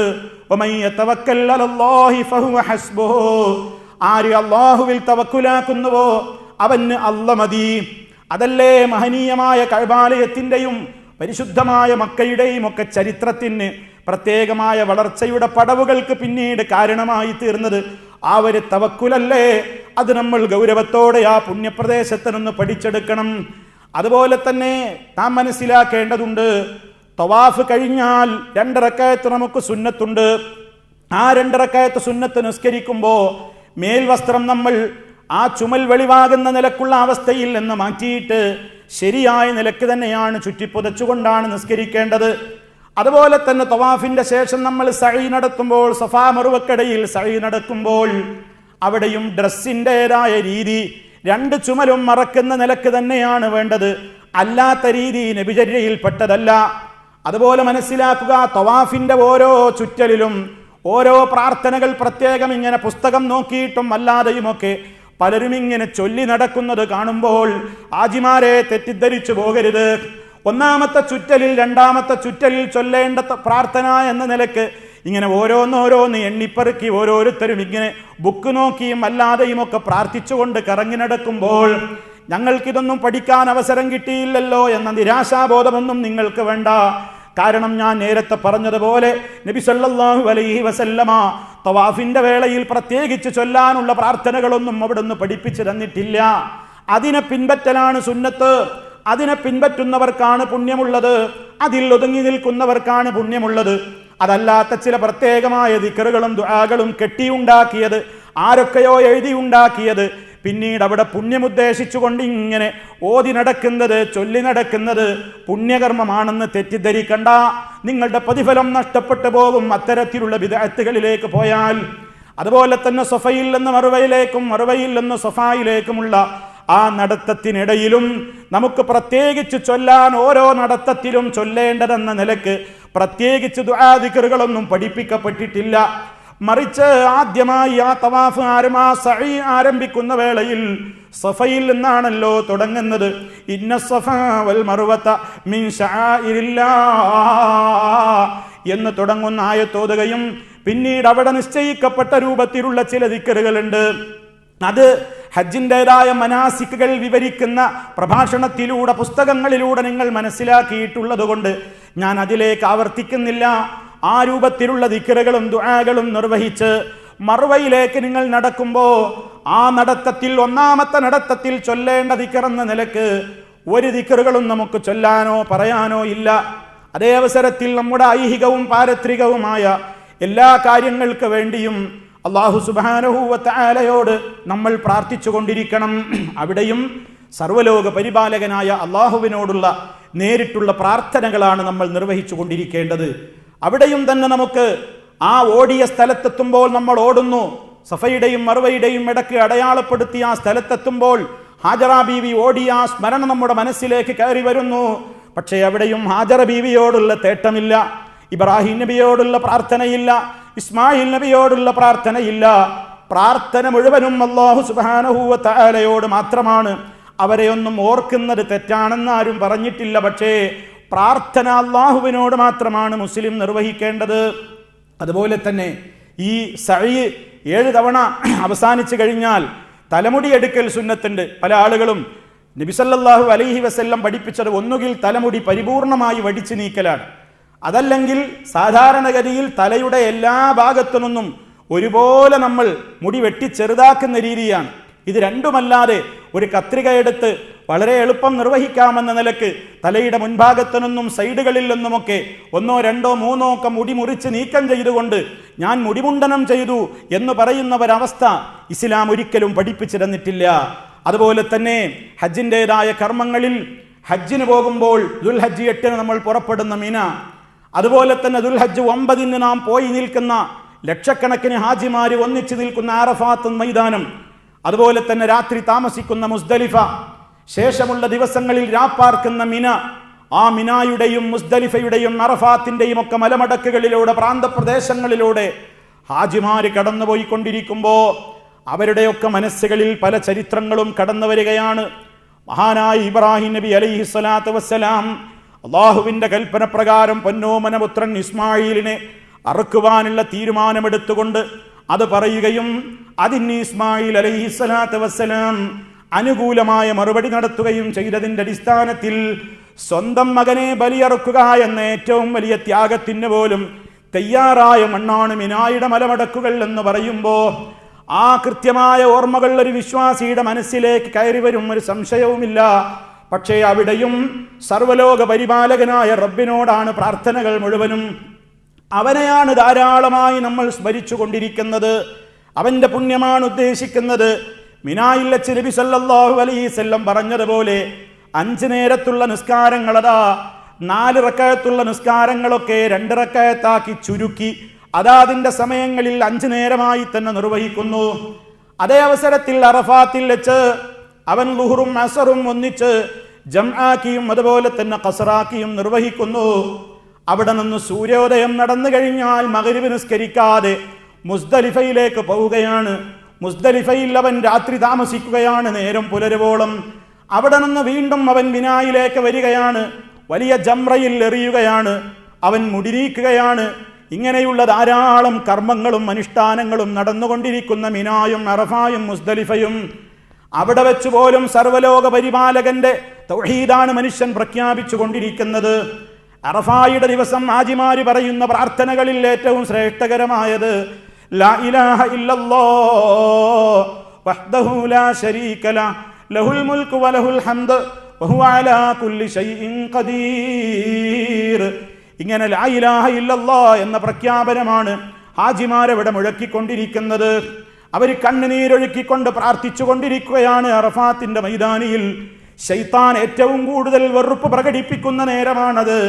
കാരണം ലക്ഷക്കണക്കിന് ഹാജിമാര് ഒരേ വേഷത്തിലതാ സർവ്വലോക പരിപാലകനായ അള്ളാഹുവിൻ്റെ മുമ്പിലേക്ക് അവരുടെ കൈകൾ ഇങ്ങനെ ഉയർത്തിപ്പിടിച്ചുകൊണ്ട് അവർ സർവ്വലോക പരിപാലകനായ റബ്ബിനോട് അവരുടേതായ കാര്യങ്ങൾ അവൻ്റെ മുമ്പിൽ മാത്രം പ്രാർത്ഥിച്ചു കൊണ്ടിരിക്കുമ്പോൾ അത്തരം ഘട്ടങ്ങളിലും പുണ്യസ്ഥലങ്ങളിൽ വെച്ച് പോലും മിനായുടെ ടെന്റിലും അതുപോലെ തന്നെ അറഫാത്തിന്റെ ടെന്റിലും അതുപോലെയുള്ള പ്രദേശങ്ങളിലുമൊക്കെ വെച്ചുകൊണ്ട് മഹാന്മാരുടെ മദ്ഹ് എന്ന പേരിൽ അവരെ വിളിച്ചുകൊണ്ട് പ്രാർത്ഥിക്കുന്ന പദ്യങ്ങൾ ചൊല്ലുന്നവർ, ഖവാലി സംഗീതം ആലപിക്കുന്ന ആളുകൾ, മിനായുടെ ടെന്റിൽ വെച്ചുകൊണ്ട് നബി സല്ലല്ലാഹു അലൈഹി വസല്ലമിനെ മദ്ഹ് പറയാനെന്ന പേരിൽ റസൂലുള്ളാഹിനെ വിളിച്ചു തേടുന്നവർ, മുഹീദ്ദീൻ ശൈഖിനെ വിളിച്ചു തേടുന്നവർ, ബദരീങ്ങളെ വിളിച്ചു തേടുന്നവർ, അതുപോലെ തന്നെ മഹാത്മാക്കളെ വിളിച്ചു തേടുന്നവർ, അവരുടേതായ അപദാനങ്ങൾ വാഴ്ത്തുന്നു എന്ന പേരിൽ കള്ളക്കഥകൾ പാരായണം ചെയ്യുന്നവർ, ഖവാലി സംഗീതങ്ങൾ ആലപിക്കുന്ന വിവിധ നാട്ടുകളിൽ നിന്ന് വന്നിട്ടുള്ള പ്രത്യേകമായ ഗാനങ്ങൾ ആലപിച്ചുകൊണ്ടുള്ള പ്രത്യേകം ആളുകൾ, ഇങ്ങനെ ധാരാളക്കണക്കിനുള്ള വ്യത്യസ്തങ്ങളായ അനാചാരങ്ങൾ നടന്നുകൊണ്ടിരിക്കുന്ന സ്ഥലം, റബ്ബല്ലാത്തവരെ വിളിച്ചു പ്രാർത്ഥിക്കാൻ ഒരു പഴുതുമില്ലാത്ത ഹജ്ജിൻ്റെതായ കർമ്മങ്ങളിൽ പോലും മിനയിൽ വെച്ചും ഇത്തരത്തിലുള്ള ടെന്റുകളിൽ വെച്ചുമൊക്കെ സർവലോക പരിപാലകനായ അല്ലാഹുവല്ലാത്തവരെ വിളിച്ചുകൊണ്ട് പാപമോചനത്തിന് വേണ്ടി കരഞ്ഞു പ്രാർത്ഥിക്കുന്ന, അവരോട് നരകവിമോചനത്തിന് വേണ്ടി തേടിക്കൊണ്ടിരിക്കുന്ന, അവരൊന്നും അള്ളയല്ല, അവരൊന്നും സൃഷ്ടാവല്ല എന്ന നിലക്കാണെങ്കിൽ ഏത് കാര്യത്തിന് വേണ്ടിയും അള്ളാഹുവിനോട് ചോദിക്കുന്നതൊക്കെ അവരോടും ചോദിക്കാമെന്ന നിലക്കുള്ള വിശ്വാസങ്ങൾ പഠിപ്പിക്കപ്പെട്ടിട്ടുള്ള അത്തരത്തിലുള്ള ഹാജിമാര് അവരുടെ വിവരക്കേട് കാരണത്താൽ ഇത്തരത്തിലുള്ള പുരോഹിതന്മാരുടെ ദുഷിച്ച പ്രബോധനങ്ങളിൽ വീണുകൊണ്ട് പലരും ആ പുണ്യഭൂമികളിൽ വെച്ച് റബ്ബല്ലാത്തവരെ വിളിച്ചു പ്രാർത്ഥിച്ചു കൊണ്ടിരിക്കുന്ന സങ്കടകരമായ കാഴ്ചകൾ നമുക്ക് കാണാൻ സാധിക്കും. അതേ അവസരത്തിൽ മുത്തഖീങ്ങൾ, മുഅ്മിനീങ്ങൾ അതാ അവര് സർവലോക പരിപാലകനായ റബ്ബിനോട് അവരെ കരഞ്ഞു പറഞ്ഞുകൊണ്ടിരിക്കുന്ന ആ പ്രത്യേകമായ ദിവസം, അറഫാ ദിവസത്തിൽ അല്ലാഹു നരകാഗ്നിയിൽ നിന്ന് പാപികളായ ആളുകളെ മോചിപ്പിക്കുന്നത്ര മറ്റൊരു സമയങ്ങളിലും പാപികളെ മോചിപ്പിക്കുന്ന, നരകത്തിയിൽ നിന്ന് ആളുകളെ മോചിപ്പിച്ചു കൊണ്ടിരിക്കുന്ന വേറെ ദിവസമില്ല എന്ന് നബി സല്ലല്ലാഹു അലൈഹി വസല്ലം പറയുമ്പോൾ, അവിടെ കിട്ടുന്ന സമയങ്ങളൊക്കെ വെറുതെ ഒരിക്കലും നഷ്ടപ്പെടുത്താതെ ബിനായിലും അറഫാത്തിലും മുസ്ദലിഫയിലും ഒക്കെ കിട്ടുന്ന അവസരങ്ങൾ ലാ ഇലാഹ ഇല്ലല്ലാഹു വഹ്ദഹു ലാ ശരീക ലഹു ലഹുൽ മുൽക്കു വലഹുൽ ഹംദു വഹുവ അലാ കുല്ലി ഷൈഇൻ ഖദീർ എന്ന തന്റെ തൗഹീദിന്റെ പ്രഖ്യാപനത്തിന് വേണ്ടിയും, അതുപോലെ തന്നെ നബി സല്ലല്ലാഹു അലൈഹി വസല്ലമിന്റെ പേരിൽ സ്വലാത്തിനെ ചോദിച്ചുകൊണ്ടും ദിക്റുകളും ദുആകളും ഒക്കെ ധാരാളമായി വർദ്ധിപ്പിച്ചുകൊണ്ടുമാണ് പുണ്യഭൂമികളിൽ നമ്മൾ സമയം തള്ളി നീക്കേണ്ടത്. അതുപോലെ തന്നെ ദുൽഹജ്ജ് 10 നമ്മൾ അറവ് നടത്തുന്നുണ്ട് ഹാജിമാര്. അതും പല ആളുകളും പല മസ്അലകളും പല ഫിഖ്ഹി മസ്അലകളും ഒക്കെ താങ്ങു പിടിച്ചുകൊണ്ട് അതിൻ്റെയൊക്കെ അടിസ്ഥാനത്തിലാണ് ഞങ്ങൾ ചെയ്യുന്നതെന്ന് പറഞ്ഞുകൊണ്ട് അള്ളാഹു നിശ്ചയിച്ചിട്ടുള്ളവരെ സമയമുണ്ട് നബിതങ്ങളിലൂടെ, അത് ദുൽഹജ്ജ് 10 എന്ന് ആ വലിയ രൂപത്തിലുള്ള ജംറയുടെ മുമ്പിൽ പോയി ആ വലിയ ജംറയിൽ ഏറും നിർവഹിച്ചു കഴിഞ്ഞിട്ടാണ് അറവ് നടത്തേണ്ടതെങ്കിൽ ദുൽഹജ്ജ് 10 നടത്തേണ്ടുന്ന അറവ് ദുൽഹജ്ജിന്റെ മുമ്പുള്ള ദിവസങ്ങളിലേക്ക് 9-നും 8-നും 7-നുമൊക്കെ അറുത്ത് അതുപോലെ തന്നെ ആ മാംസം പാകം ചെയ്ത് ഭക്ഷിക്കുന്ന എത്രയോ ആളുകളെ നമുക്ക് പുണ്യഭൂമിയിൽ കാണാൻ സാധിക്കും. അവരെന്തിന് ഹജ്ജിന് പോയി? അവരെന്തിന് ലക്ഷങ്ങൾ മുടക്കിയിട്ട് ഹജ്ജിന് പോയി? അവർ നബി സല്ലല്ലാഹു അലൈഹി വസല്ലം പഠിപ്പിച്ച കാര്യങ്ങൾ പഠിപ്പിച്ചതുപോലെ നിർവഹിക്കാനാവില്ലെങ്കിൽ നേതാവായ നബി സല്ലല്ലാഹു അലൈഹി വസല്ലം സഹാബത്തിനോടാ പറഞ്ഞത്, ഖുദൂ അന്നീ മനാസിക്കക്കും, നിങ്ങളുടെ ഹജ്ജിന്റെ അനുഷ്ഠാന രീതികൾ മുഴുവനും നിങ്ങൾ എന്നിൽ നിന്ന് പകർത്തണേ, എന്നിൽ നിന്ന് പഠിച്ചോളണം. അത് സഹാബത്ത് റിപ്പോർട്ട് ചെയ്തിട്ടുണ്ട്, അവിടുത്തെ ഹജ്ജ് ലോകത്തോട് പഠിപ്പിച്ചിട്ടുണ്ട്. അതിൽ നിന്ന് വിരുദ്ധമായി അതിൽ പലതും കൂട്ടിച്ചേർത്തുകൊണ്ട് പലതിനെയും മാറ്റിവെച്ചുകൊണ്ടുള്ള ഒരു ചടങ്ങും ഓ പ്രിയപ്പെട്ട ഹാജിമാരെ അറിഞ്ഞുകൊണ്ട് നമ്മുടെ ഭാഗത്തു നിന്ന് ഉണ്ടാകാൻ പാടില്ല. അത് നമ്മുടെ ഹജ്ജിന്റെ പവിത്രതയെ നഷ്ടപ്പെടുത്തും. അത് നമ്മുടേതായ പ്രത്യേകമായ ഇഖ്ലാസിന് കളങ്കം വരുത്തും. ആ അറവ് നടത്തുന്നത് പോലും ഇബ്രാഹിം നബിയുടെ ആണ്ടിനുള്ള അറവാണെന്ന് ദുർവ്യാഖ്യാനിക്കുന്ന പുരോഹിതന്മാരുണ്ട്. അള്ളാഹു അവർക്ക് ഹിദായത്ത് നൽകുമാറാകട്ടെ, സത്യത്തിലേക്ക് അവർക്ക് വഴി നൽകുമാറാകട്ടെ. സഹോദരന്മാരെ, നമ്മെ റബ്ബ് അവന്റെ ഹിദായത്തിൽ ഉറപ്പിച്ചു നിർത്തുമാറാകട്ടെ. ആ ദുൽഹജ്ജ് 10-നുമൊക്കെ ഹജ്ജിനോടനുബന്ധിച്ചു കൊണ്ട് നടക്കുന്ന അറവുകൾ ഇബ്രാഹിം നബി അലൈഹിസ്സലാമിന്റെ ഓർമ്മക്കുള്ള അറവാണ്. ഇവിടെ ബദരീങ്ങൾക്ക് വേണ്ടി അറവ് നടത്തുന്നു. അതുപോലെ തന്നെ ഓമാനൂർ ശുഹദാക്കൾക്ക് വേണ്ടി അറവ് നടത്തുന്നു. ഉള്ളാളത്തെ സയ്യിദ് മദനിയുടെ ദർഗയിൽ അറവ് നടത്തുന്നു. അതൊക്കെ ഇതിന്റെ മറപിടിച്ചുകൊണ്ടാണ്. അതിനൊക്കെ ഞങ്ങൾക്ക് ഇതാണ് തെളിവെന്ന് തട്ടിവിടുന്ന പല ആളുകളെയും കണ്ടേക്കാം. സൂക്ഷിക്കണം പ്രിയമുള്ളവരെ. ആ 10 നടക്കുന്ന ഹജ്ജുമായി ബന്ധപ്പെട്ടുകൊണ്ട് നടക്കുള്ള അറവായിരുന്നാലും ബലിപെരുന്നാളിന് ലോക മുസ്ലിമീങ്ങൾ നടത്തുന്ന ഉളുഹിയത്ത് എന്ന അറവായിരുന്നാലും അതൊക്കെ റബ്ബിന്റെ പൊരുത്തം മാത്രം ഉദ്ദേശിച്ചുകൊണ്ടാണ്. ഇബ്രാഹിം നബി അലൈഹിസ്സലാമിന്റെ പൊരുത്തം ഉദ്ദേശിച്ചുകൊണ്ടുള്ള അറവല്ല. ഇസ്മായിൽ അലൈഹിസ്സലാമിന്റെ പൊരുത്തം ആഗ്രഹിച്ചുകൊണ്ടുള്ള അറവല്ല. ഹാജറ ബീവിയിൽ നിന്ന് ബറക്കത്ത് പ്രതീക്ഷിച്ചുകൊണ്ടുള്ള അറവുമല്ല. മറിച്ച് ഖുർആൻ പറഞ്ഞിട്ടില്ലേ, ഫസല്ലി ലിറബ്ബിക വൻഹർ, നീ നിന്റെ റബ്ബിന് വേണ്ടി മാത്രം നിസ്കരിക്കൂ, അവന് വേണ്ടി മാത്രം ബലിയർപ്പണം നടത്തൂ. നബി സല്ലല്ലാഹു അലൈഹി വസല്ലം പറഞ്ഞിട്ടുണ്ട്, ലഅനല്ലാഹു മൻ ദബഹ ലിഗൈരില്ലാഹ്, അല്ലാഹയല്ലാത്തവരുടെ പൊരുത്തം ആഗ്രഹിച്ചുകൊണ്ട് റബ്ബല്ലാത്തവരിൽ നിന്ന് പുണ്യം ഉദ്ദേശിച്ചുകൊണ്ട് ആരെങ്കിലും മറവ് നടത്തുന്നുവെങ്കിൽ അവന് അള്ളാഹുവിന്റെ ശാപമുണ്ടാകട്ടെ എന്ന് കാരുണ്യത്തിന്റെ പ്രവാചകനായ മുഹമ്മദുർ റസൂലുള്ളാഹി സ്വല്ലല്ലാഹു അലൈഹി വസല്ലം ഓർമ്മപ്പെടുത്തിയിട്ടുണ്ട്. അതേ അവസരത്തിൽ ഉലൂഹിയത്തിന്റെ അവസരത്തിൽ ഇബ്രാഹിം നബി അലൈഹിസ്സലാം ഇസ്മായിൽ അലൈഹിസ്സലാമിനെ അറുക്കാൻ കൊണ്ടുപോയ ഒരു രംഗത്തിന്റെ ഓർമ്മയാണിതെന്ന് മനസ്സിൽ വരുന്നൊരു ശിർക്കാണോ?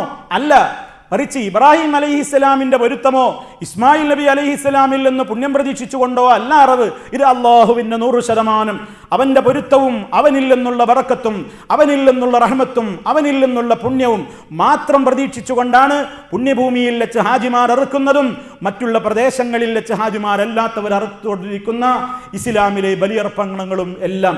അതൊക്കെ ദുർവ്യാഖ്യാനിച്ച് അവയിലേക്കൊക്കെ ജനങ്ങളെ തെറ്റായ വ്യാഖ്യാനങ്ങൾ നൽകിയിട്ട് ശിർക്കിലേക്ക് കൊണ്ടുപോകുന്ന ശ്രമങ്ങളെ തിരിച്ചറിയണമെന്നാണ് എനിക്ക് എൻ്റെ പ്രിയപ്പെട്ട ഹാജിമാരോട് സൂചിപ്പിക്കുവാനുള്ളത്.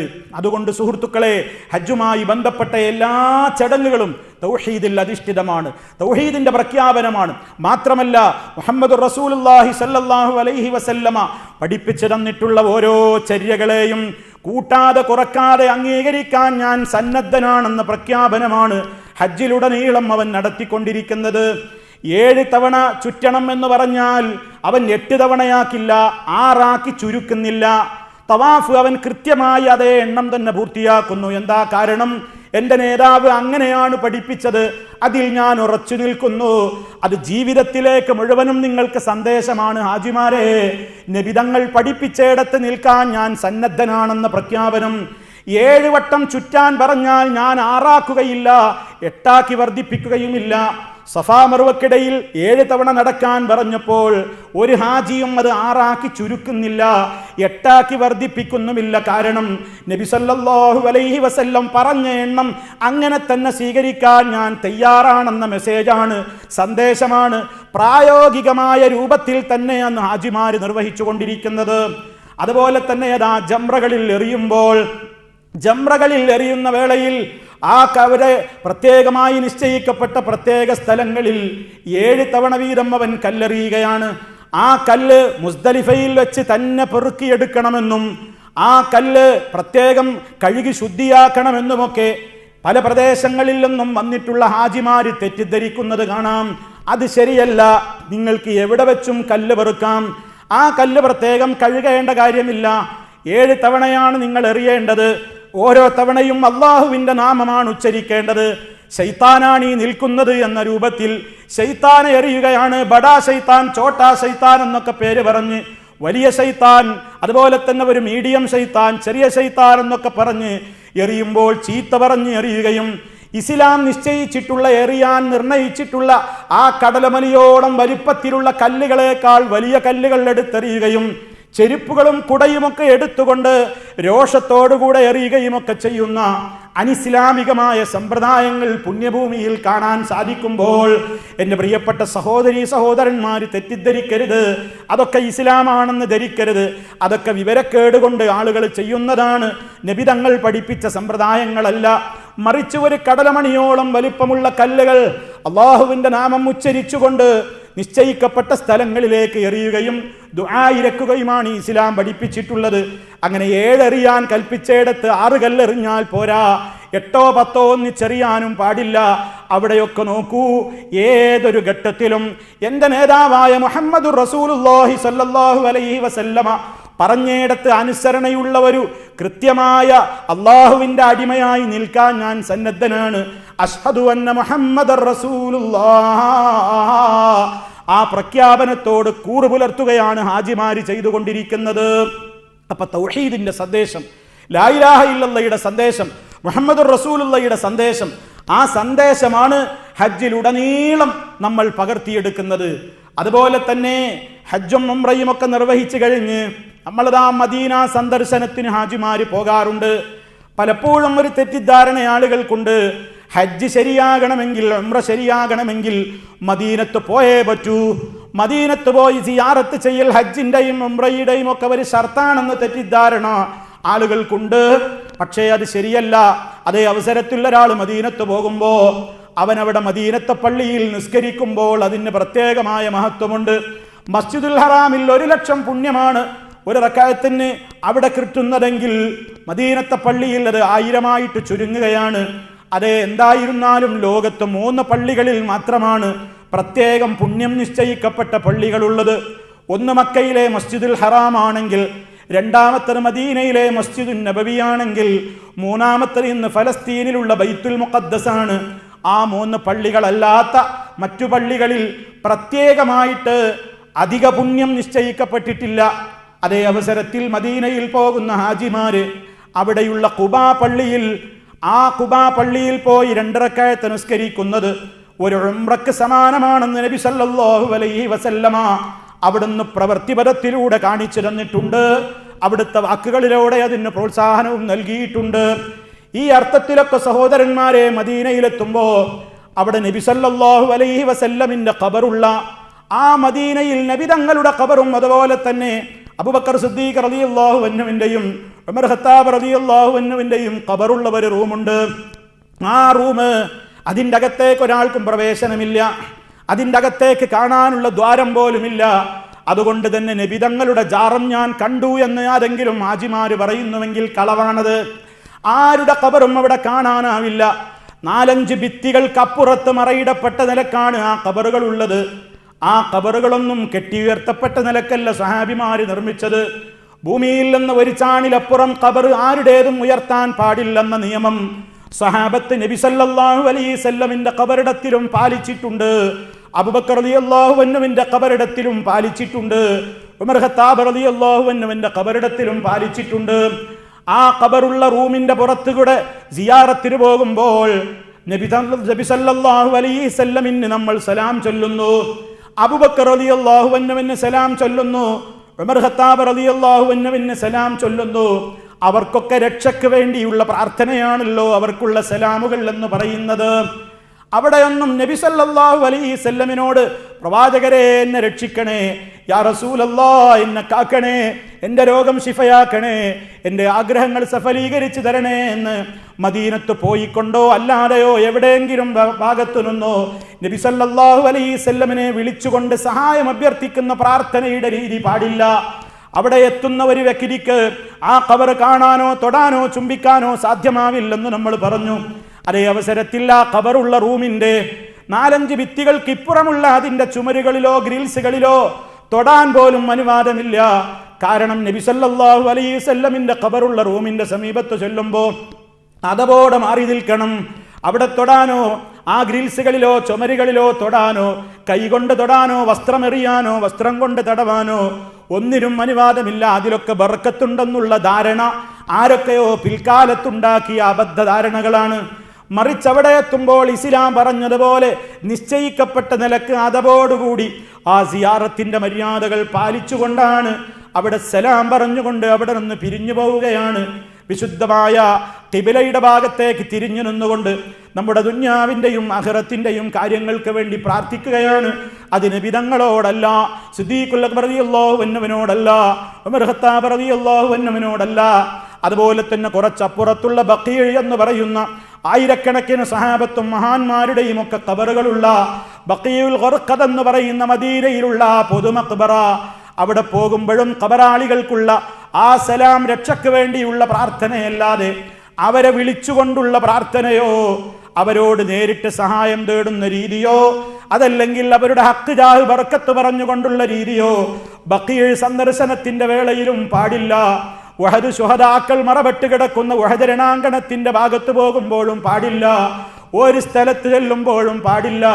അവിടെയൊക്കെ ഖബർ സിയാറത്തിന്റെ ഇസ്ലാം പഠിപ്പിച്ച മാനങ്ങൾ എന്താണോ അതാണ് ഒരു മുസ്ലിം നിർവഹിക്കേണ്ടത്. ഇങ്ങനെ സഹോദരന്മാരെ, എവിടെയൊക്കെ തൊടൽ സുന്നത്തുണ്ടോ അവിടെയല്ലാത്ത ഒരു തൊടലും തടവലും മദീനത്തെ പള്ളിയിലും അങ്ങനെ പ്രത്യേകമായി തൊടലും തടവലും സുന്നത്തുള്ള തൂണുകളില്ല, മിമ്പറുകളില്ല, മിഹ്റാബുകളില്ല, ചുവരുകളില്ല. അതേ അവസരത്തിൽ അവിടുന്ന് പുണ്യം പറഞ്ഞ ഒരു സ്ഥലമുണ്ടല്ലോ, അതേ മാബൈന ബൈതി വ മിമ്പരി റൗദത്തും മിൻ റിയാദിൽ ജന്ന, ഞാൻ താമസിക്കുന്ന എൻ്റെ വീടിൻ്റെയും ഞാൻ ഖുത്ബ നിർവഹിച്ചിരുന്ന എൻ്റെ മിമ്പറിൻ്റെയും ഇടക്കുള്ള സ്ഥലം സ്വർഗത്തോപ്പാണെന്ന് നബി സല്ലല്ലാഹു അലൈഹി വസല്ലം പറഞ്ഞിട്ടുണ്ട്. ആ സ്ഥലം അവിടെ പ്രത്യേകമായി അടയാളപ്പെടുത്തിയിട്ടുമുണ്ട്. അവിടെ ഏതാ ആളുകൾ ഇരുന്ന് ദുആ ഇരക്കുന്നത് കാണാം, ഖുർആൻ ഓതുന്നത് കാണാം. അതൊക്കെയല്ലാതെ അവിടെ പ്രത്യേകമായ കർമ്മങ്ങൾ ചെയ്യാനോ അവിടെ തൊടാനോ മുത്താനോ ചുംബിക്കാനോ പഴയ മിമ്പറാണ് മെഹ്റാബാണെന്ന നിലക്ക് ബർക്കത്തുദ്ദേശിച്ചുകൊണ്ട് വല്ലതും ചെയ്യാനോ അവിടെയൊന്നും ഇസ്ലാം കൽപ്പിച്ചിട്ടില്ലെന്ന് നമ്മൾ കൃത്യമായി തന്നെ മനസ്സിലാക്കേണ്ടതുണ്ട്. അതുപോലെ തന്നെ സഹോദരന്മാരെ, പരിശുദ്ധമായ ഹറമുകളിൽ മക്കത്തെ ഹറമിലും മദീനത്തെ ഹറമിലുമൊക്കെ താമസിക്കുന്ന ഹാജിമാര് മനസ്സിലാക്കണം, നിങ്ങൾ ടൂർ പോയതല്ല. നിങ്ങൾക്ക് ലക്ഷക്കണക്കിന് രൂപ ചെലവഴിച്ചുകൊണ്ട് രാജ്യത്തിന്റെ ഏത് ഭാഗത്തേക്കും ടൂർ പോകാമല്ലോ. അതേ അവസരത്തിൽ നിങ്ങൾ ആ പുണ്യഭൂമിയിൽ പോയത് ഒരിക്കലും അവിടുത്തെ പുണ്യം നഷ്ടപ്പെടുത്തുന്ന നിലയ്ക്ക് നിങ്ങൾ കറങ്ങി നടക്കാൻ ഇടവരരുത്. ജിദ്ദയിൽ കുടുംബത്തെ കാണാനെന്ന് പറഞ്ഞിട്ട് നിങ്ങളുടെ 5 നേര നിസ്കാരം നഷ്ടപ്പെടുത്തി ഒരു നേരത്തെ നിസ്കാരം നിങ്ങൾക്ക് ഹറമിൽ നഷ്ടപ്പെട്ടാൽ ഹാജിമാരെ, അത് ലക്ഷക്കണക്കിന് ദിർഹമും ദീനാറും രൂപയും ഡോളറും ചെലവഴിച്ചാലും ഭൂമിയുടെ ഒരു കോണിൽ പോയി നിസ്കരിച്ചാലും നിങ്ങൾക്ക് കിട്ടില്ലെന്ന് നിങ്ങൾ മനസ്സിലാക്കണം. അതുകൊണ്ട് അവിടെ താമസിക്കുന്ന കാലയളവിൽ ഒരു ജമാഅത്തും നിങ്ങൾക്ക് ഹറമുകളിൽ നഷ്ടപ്പെടരുത്. 1,00,000 മടങ്ങ് പ്രതിഫലമുള്ള മക്കയിലാണെങ്കിലും 1000 മടങ്ങ് പുണ്യമുള്ള മദീനത്തെ പള്ളിയിലാണെങ്കിലും ഒരു നേരത്തെ ജമാഅത്തും മുടങ്ങാതെ നിർവഹിക്കണം. അധിക സമയവും പള്ളികളിൽ തന്നെ കഴിച്ചു കൂട്ടാൻ നിങ്ങൾ തയ്യാറാവണം. ഖുർആൻ ഓതണം, ദിക്റുകൾ ചൊല്ലണം, ദുആകൾ അധികരിപ്പിക്കണം. ധാരാളമായി അല്ലാഹുവിനോട് ദുആ ചെയ്തുകൊണ്ടിരിക്കണം. ഹറമുകളിലേക്ക് ഹജ്ജിന് പോകുന്ന സഹോദരിമാരോട്, നിങ്ങൾക്ക് പള്ളി ഹറാമാണ് പെണ്ണേ. മസ്ജിദുൽ ഹറാമിലേക്ക് നിസ്കരിക്കാൻ പോകാതെ റൂമിൽ തടഞ്ഞിടുന്ന ആളുകളുണ്ട്. മദീനത്തെ പള്ളിയിലേക്ക് നിസ്കരിക്കാൻ വിടാതെ റൂമിൽ തടഞ്ഞിടുന്ന പെണ്ണുങ്ങളെ, അത്തരത്തിലുള്ള പാവങ്ങളായ പെണ്ണുങ്ങളുണ്ട്, തടയിടപ്പെടുന്ന. മനസ്സിലാക്കി വെക്കണം, ഇസ്ലാമിന്റെ പ്രവാചകൻ അവിടുന്ന് മസ്ജിദുൽ ഹറാമിലും മസ്ജിദുൽ നബവിയിലും ബൈത്തുൽ മുഖദ്ദസിലുമൊക്കെ അന്ന് തൊട്ട് ഇന്ന് വരെ പെണ്ണുങ്ങൾ ജമാഅത്തുകൾക്ക് പങ്കെടുക്കുന്നുണ്ട്. അത് ഇസ്ലാം ഒരിക്കലും നിഷിദ്ധമാക്കിയതല്ല. പെണ്ണിന് പള്ളി ഹറാമാണെന്ന് പറഞ്ഞുകൊണ്ട് ലക്ഷക്കണക്കിന് രൂപ ചെലവഴിച്ചവിടെ എത്തിയിട്ടുള്ള ഉമ്മമാരെ ഹറമിലേക്ക് നിസ്കരിക്കാൻ വിടാതെ റൂമിലും ടെന്റുകളിലുമൊക്കെ തടഞ്ഞു നിർത്തുന്ന ആളുകളുണ്ട്. അത് പാതകമാണ്. അതൊരിക്കലും അവർ ചെയ്യാൻ പാടില്ലാത്ത കാര്യമാണ്. പോകാൻ ഉദ്ദേശിക്കുന്നവര് പോകട്ടെ, ഇസ്ലാം അവർക്ക് അനുവാദം കൊടുത്തതാണ്.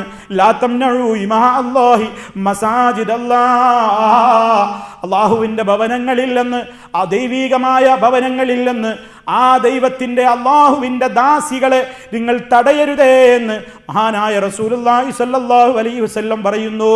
അതുകൊണ്ട് തന്നെ ആ പുണ്യങ്ങൾ അത് നേടിയെടുക്കാൻ വേണ്ടി എല്ലാവരും ശ്രദ്ധിക്കേണ്ടതുണ്ട്. അവിടെ ചുറ്റിക്കറങ്ങി നടന്ന് ആ ഹറമിന്റെ ബൗണ്ടറികളിൽ വെച്ച് പോലും പുകവലിക്കുന്ന ആളുകളുണ്ട്. ഇക്കാലഘട്ടത്തിൽ മൊബൈലുകൾ ഉള്ളവരാണ്, വാട്സപ്പുകൾ ഉള്ളവരാണ്, ഫേസ്ബുക്ക് ഉള്ളവരാണ്. ഇങ്ങനെ തവാഫ് ചെയ്തുകൊണ്ടിരിക്കുമ്പോഴും സഅയ് നടത്തുമ്പോഴും അങ്ങനെ വിശുദ്ധമായ ഇഖ്ലാസോടെ നിർവഹിക്കേണ്ടുന്ന കർമ്മങ്ങൾ നിർവഹിക്കുന്ന നേരത്ത് പോലും മറ്റുള്ളവരെ കൊണ്ട് ഫോട്ടോ എടുപ്പിക്കുന്ന ആളുകൾ, സ്വയമായി കൊണ്ട് തന്നെ സെൽഫി എടുക്കാൻ വേണ്ടി തിരക്ക് കൂട്ടുന്ന ആളുകൾ, ശ്രദ്ധിച്ചോളണം. പുണ്യപ്രദേശങ്ങളിൽ നിങ്ങൾ അതിന് പോയതല്ല, നിങ്ങൾ ടൂർ പോയതല്ല. നിങ്ങൾ നിങ്ങളുടെ ഇബാദത്ത് മറ്റുള്ളവരെ കാണിക്കാൻ ഫോട്ടോ എടുത്ത് വാട്സപ്പിൽ സെൻഡ് ചെയ്യേണ്ടവരല്ല, ഫേസ്ബുക്കിൽ ഷെയർ ചെയ്യേണ്ടവരല്ല. നിങ്ങൾ സർവ്വലോക പരിപാലകനായ റബ്ബിന്റെ പൊരുത്തം മാത്രം ഉദ്ദേശിച്ചുകൊണ്ട് ലബ്ബൈക് അല്ലാഹുമ്മ ലബ്ബൈക്, അല്ലാഹുവേ നിന്റെ വിളിക്കുത്തരം ചെയ്തുകൊണ്ടെന്ന് പറഞ്ഞ് ഇറങ്ങിത്തിരിച്ച ഹാജിമാരാണ്. അവന് വേണ്ടി മാത്രമാണ്. ആ നിലക്ക് നമ്മുടെ കർമ്മങ്ങൾ നഷ്ടപ്പെടുത്തുന്ന യാതൊന്നുമില്ലാതെ വളരെ കൃത്യമായി തന്നെ നമ്മുടെ ഇബാദത്തുകൾ അത് ഫലപ്പെടുന്ന നിലക്കായി തീരാൻ വേണ്ടി ശ്രദ്ധിക്കേണ്ടതുണ്ട്. മനമുരുകിക്കൊണ്ട് സർവ്വലോക പരിപാലകനോട് തേടേണ്ടതുണ്ട്. പുകവലിക്കുന്ന ആളുകൾ അവിടെ പോയിട്ട് പോലും പുകവലിക്കുന്നവരുണ്ട്. ഹറാമല്ലേ ആ സംഗതി? അതുപോലെ തന്നെ പുരുഷനെ സംബന്ധിച്ചിടത്തോളം അവന്റെ മുഖത്തുള്ള താടി വടിക്കുക എന്ന് പറയുന്നത് ഇസ്ലാം വിരോധിച്ചിട്ടുള്ള കാര്യമല്ലേ? അതുപോലും പുണ്യഭൂമിയിൽ വെച്ച് ഇതിനെ നിർവഹിച്ചു കൊണ്ടിരിക്കുന്ന ആളുകളില്ലേ? ഹാജിമാരെ മനസ്സിലാക്കണം, അവിടെ വെച്ച് അള്ളാഹു തന്റെ പൊന്നോമന പുത്രന്റെ കഴുത്ത് വെട്ടണമെന്ന് പറഞ്ഞപ്പോൾ, ബലിയറുക്കണമെന്ന് പറഞ്ഞപ്പോൾ ഒരു മടിയും കൂടാതെ ഇസ്മായിൽ അലൈഹിസ്സലാമിന്റെ കൈപിടിച്ചുകൊണ്ട് മിനായുടെ മലമടക്കുകളിൽ പോയി കത്തിവെക്കാൻ തയ്യാറായ മണ്ണിൽ പോയി വരുന്ന നിങ്ങൾക്ക് പടച്ച റബ്ബ് നിങ്ങളോട് പറയുന്ന നിങ്ങളുടെ നബി സല്ലല്ലാഹു അലൈഹി വസല്ലമിന്റെ ധാരാളക്കണക്കിന് ഹദീസുകളിൽ കാണുന്നില്ലേ? താടി വളർത്തണേ മുസ്ലിമീങ്ങളെ, താടി നിങ്ങൾ വളരാൻ വിടണേ എന്ന് പറയുന്ന ആ കൽപ്പന പോലും സ്വീകരിക്കാൻ മനസ്സില്ലാതെ ക്ലീൻ ഷേവ് ചെയ്യുന്ന ഒരവസ്ഥയിലേക്ക് നീങ്ങുകയാണെങ്കിൽ ഹജ്ജിലൂടെ എന്ത് പാഠമാ പ്രിയമുള്ളവരെ നമ്മൾ നേടിയത്? എന്ത് ത്യാഗമനസ്ഥിതിയായ ഇബ്രാഹിം അലൈഹിസ്സലാമിൻ്റെയും ഇസ്മായിൽ അലൈഹിസ്സലാമിൻ്റെയും ചരിത്രത്തിൽ നിന്ന് നമ്മൾ നേടിയത്. അതുകൊണ്ട് കൃത്യമായി തന്നെ പ്രിയമുള്ളവരെ അവിടെ വെച്ചുകൊണ്ട് മനമുരുകിക്കൊണ്ട് തേടിക്കൊണ്ടിരിക്കണം. റബ്ബേ, ചെയ്തുകൊണ്ടിരിക്കുന്ന അമലുകളൊക്കെ സ്വീകരിക്കണേ. ഇനി വരാനിരിക്കുന്ന അമലുകളൊക്കെ ആഫിയത്തോടെ ചെയ്യാൻ കഴിയണേ, സ്വീകരിക്കണേ അല്ലാ. കാരണം ലക്ഷക്കണക്കിന് രൂപ ചെലവഴിച്ചുകൊണ്ട്, ഒരുപാട് ദിവസത്തെ അധ്വാനം ചെലവഴിച്ചുകൊണ്ട്, ഒരുപാട് സമയം ചെലവഴിച്ചുകൊണ്ടാണ് സ്ത്രീ പുരുഷന്മാര് പുണ്യഭൂമിയിലേക്ക് ഹജ്ജിന് വേണ്ടി പോയിട്ടുള്ളത്. അതവർക്ക് മുതലാക്കാൻ സാധിക്കണം. ആ കാശ് നഷ്ടപ്പെടുന്ന അവസ്ഥയാകരുത്, ആ സമയം നഷ്ടപ്പെടുന്ന അവസ്ഥയാകരുത്. മറിച്ച് റബ്ബിന് വേണ്ടി നിർവഹിക്കുന്ന ആ കൃത്യമായ ഇബാദത്ത് സ്വർഗത്തിലെത്താൻ, നരകത്തിൽ നിന്ന് രക്ഷപ്പെടാൻ തനിക്ക് കാരണമാകണം. തൻ്റെ പാപക്കറകൾ മുഴുവനും വൃത്തിയായി ശുദ്ധീകരിക്കപ്പെട്ടുകൊണ്ട് ഉമ്മ പ്രസവിച്ച 1-ാം തീയതിയിലെ ശിശുവിൻ്റെ ഹൃദയ സമാനമായ കളങ്കമില്ലാത്ത ഹൃദയത്തിൻ്റെ വക്താവായി ജീവിച്ച് മരിക്കാൻ എനിക്ക് സാധിക്കണമെന്ന് നിരന്തരമായി പുണ്യഭൂമികളിൽ വെച്ച് മനമുരുകിക്കൊണ്ട് പ്രാർത്ഥിച്ച്, തനിക്ക് വേണ്ടി പ്രാർത്ഥിച്ച്, തൻ്റെ സഹോദരങ്ങൾക്ക് വേണ്ടി പ്രാർത്ഥിച്ച്, തൻ്റെ സാന്നിധ്യത്തിലില്ലാത്ത സഹോദരങ്ങൾക്ക് വേണ്ടി നമ്മൾ ഖൈറിന് വേണ്ടി പ്രാർത്ഥിക്കുമ്പോൾ, അതേ പലരും നിങ്ങളോട് പറഞ്ഞിട്ടുണ്ടാകും ദുആ ചെയ്യണേ, പലർക്ക് വേണ്ടിയും നിങ്ങൾ പ്രാർത്ഥിക്കുകയാണ്. അങ്ങനെ പ്രാർത്ഥിക്കുമ്പോഴൊക്കെ നിങ്ങൾക്ക് വേണ്ടി പ്രാർത്ഥിക്കാൻ ഇവിടെ മലക്കുകളുണ്ട്. ആമീൻ ആമീൻ എന്ന് നിങ്ങൾ ഇങ്ങനെ പ്രാർത്ഥിച്ചു കൊണ്ടിരിക്കുന്ന ആമീൻ പറയുന്ന മലക്കുകളുണ്ട്. നിങ്ങൾക്കും അതുപോലെ ഖൈർ അല്ലാഹു ചൊരിഞ്ഞു തരുമാറാകട്ടെ എന്ന് ആശംസിക്കുന്ന മലക്കുകൾ അവിടെയുണ്ട്. അതൊക്കെ മനസ്സിലാക്കിക്കൊണ്ട് പുണ്യഭൂമികളിൽ കിട്ടുന്ന അവസരങ്ങൾ വളരെ കൃത്യമായി നമ്മൾ മനസ്സിലാക്കണം. അതുപോലെ ജനാസ നിസ്കരിക്കാൻ അവസരം വീണ് കിട്ടുന്ന പള്ളികളാണത്. 2 ഹറമുകളിലും 5 നേരവും അതാ ധാരാളക്കണക്കിന് ജനാസകൾ നമ്മുടെ മുമ്പിലെത്തും. മയ്യത്ത് നിസ്കാരത്തിൻ്റെ പുണ്യം നമുക്കറിയാം. വഹദ് മലയോളം വലുപ്പമുള്ള മഹത്വമാണ് ജനാസ നിസ്കാരത്തിനുള്ളതെങ്കിൽ 5 നേരവും നിസ്കരിക്കാൻ ഹറമുകളിൽ നമുക്ക് ജനാസ നിസ്കാരത്തിന് അവസരം ഹജ്ജിൻ്റെ അവസരത്തിൽ ലഭ്യമാകുന്നുണ്ട്. അതുകൊണ്ട് ജനാസ നിസ്കരിക്കേണ്ടത് എങ്ങനെയാണെന്ന് പഠിച്ചു പോകണം. അതല്ലാതെ നമുക്ക് ആ പുണ്യം കിട്ടുകയില്ല. അതുകൂടി ഈ അവസരത്തിൽ ഞാൻ ഓർമ്മപ്പെടുത്തുകയാണ്. അങ്ങനെ നമ്മുടെ വീട്ടിൽ നിന്ന് ഇറങ്ങി ആ കർമ്മങ്ങളൊക്കെ കൃത്യമായി അതിൻ്റെ തനതായ രൂപത്തിൽ നിർവഹിച്ച് വീട്ടിലെത്തുന്നത് വരെ ഇസ്ലാം പറഞ്ഞ എല്ലാ മര്യാദകളും പാലിച്ചു കൊണ്ടിരിക്കണം. ചിലരൊക്കെ ഞാൻ നേരത്തെ പറഞ്ഞതുപോലെ ഖേദകരമായ അവസ്ഥ കാണിക്കുന്നത് കാണാം.